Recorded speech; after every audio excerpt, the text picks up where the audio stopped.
Breaking news తెలంగాణలోని గత ప్రభుత్వంలో నిర్వాకాలు ఒక్కొక్కటిగా వెలుగులోకి వస్తున్నాయి. కార్పొరేషన్ చైర్మన్ కు ఆసరా పింఛన్ ఇచ్చిన ఘటన చూసి అంతా ముక్కను వేలేసుకుంటున్నారు.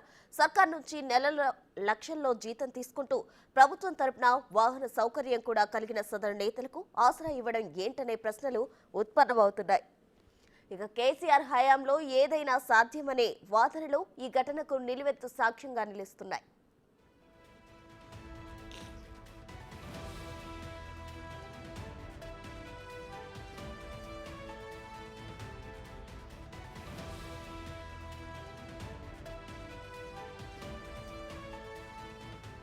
విషయంలోకి వస్తే కేతిరెడ్డి వాసుదేవరెడ్డి బీఆర్ఎస్ ప్రభుత్వంలో కీలకంగా వ్యవహరించారు.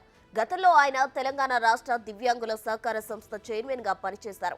ఆయనకు లక్షల్లో జీతంతో పాటు ప్రభుత్వం కల్పించే అన్ని సౌకర్యాలు ఉన్నాయి. కానీ వడ్డించేవాడు మనవాడైతే ఎక్కడ కూర్చున్నా ఒకటే అన్నట్లుగా వాసుదేవరెడ్డికి ఆసరా పింఛన్ ఇవ్వడం ప్రస్తుత రాష్ట్రంలో హాట్ టాపిక్ గా మారింది.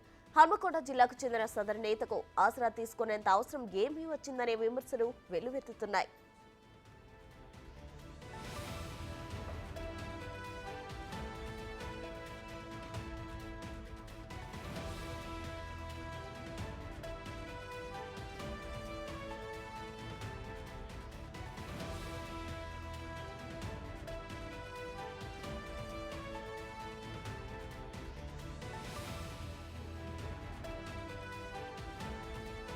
రాష్ట్ర దివ్యాంగుల సహకార సంస్థ చైర్మన్ గా పనిచేసిన ఆయనకు ప్రభుత్వం నుంచి వస్తువులు పొందుతూనే నెలకు 4,016 రూపాయల చొప్పున ఆసరా తీసుకున్న విషయం బయటకొచ్చింది.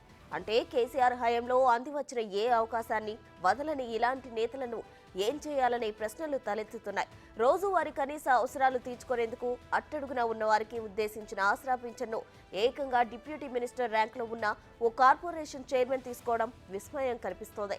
అసలు ఆసరా పింఛన్లు నిజంగానే లబ్ధిదారులకు అందుతున్నాయా అనే అంశంపై ప్రస్తుత ప్రభుత్వం ఆరా తీస్తున్న క్రమంలో ఈ విషయం వెలుగులోకి వచ్చింది. ఇక విద్యార్థి నాయకుడిగా తెలంగాణ ఉద్యమంలో పాల్గొన్న కేతిరెడ్డి వాసుదేవరెడ్డి పేదలకు అందాల్సిన 4,016 రూపాయలను వదలకపోవడం హాట్ టాపిక్ గా మారింది.